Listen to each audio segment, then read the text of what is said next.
15 জানুয়ারি সকল মামলা থেকে বেকসুর খালাস পেয়েছেন লুৎফুজ্জামান বাবর। তার মুক্তিতে এখন আর কোনো বাধা নেই, আলহামদুলিল্লাহ মুক্তি পেলেন লুৎফুজ্জামান বাবর। এমন খবর ছড়িয়ে পড়ার সঙ্গে সঙ্গে বুধবার সকাল থেকেই সারা দেশে আনন্দ মিছিল করেন তার ভক্তবিন্দুরা এবং বিভিন্ন জেলায় দেখা গেছে মিষ্টি বিতরণ করেছেন তার ভক্তবিন্দুরা। সেই সঙ্গে কোথাও কোথাও আবার খাসি এবং গরু জবে করে আনন্দের সাথে খাবারের আয়োজন করেছেন বাবর ভক্তবিন্দুরা। এবং সেই সাথে এদিকে আদালত চত্বরে দেখা গেছে তার পরিবারের লোকজন এবং এলাকাবাসী তার হিতাকাঙ্ক্ষীরা ফুলের মালা দিয়ে বরণ করে নিলেন মুক্তিপ্রাপ্ত লুৎফুজ্জামান বাবরকে।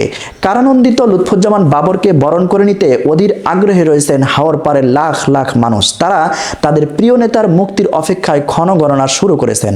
এদিকে লুৎফুজ্জামান বাবরের নিঃশর্ত মুক্তির দাবিতে তার নিজ উপজেলা মদন জেলা বিএনপি অঙ্গ ও সহযোগী সংগঠনের পক্ষ থেকে মিছিল সমাবেশ এবং আনন্দ উল্লাস সাথে মিষ্টি বিতরণ এবং বিভিন্ন কর্মসূচি পালন করা হচ্ছিল। এসব কর্মসূচিতে বাবর প্রেমী সাধারণ মানুষের অংশগ্রহণ ছিল চোখে পড়ার মতো।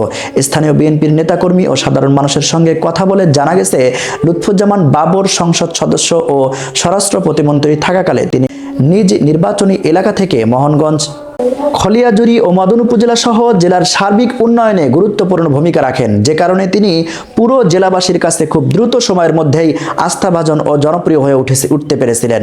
নেত্রকোনা জেলা বিএনপির আহ্বায়ক ডক্টর আনোয়ারুল হক বলেন, স্বৈরাচারী হাসিনা পতনের পর ভাটি বাংলার জননন্দিত নেতা লুৎফুজ্জামান বাবরকে নানাভাবে অন্যায়, অত্যাচার, জুলুম এবং কারাবরণ করতে হয়েছে, কিন্তু 17 বছর পর স্বৈরাচার পতনের পর মুক্তি পেলেন লুৎফুজ্জামান বাবর এবং জননন্দিত এই নেতাকে পেয়ে এলাকাবাসী এবং নেতাকর্মীরা খুবই আনন্দিত। এবং সেই সঙ্গে লুৎফুজ্জামান বাবরও বলেছেন যে আমি আবারও নির্বাচনী মাঠে ফিরে দেশ এবং দেশের মানুষের জনকল্যাণে কাজ করে যাব ইনশাআল্লাহ।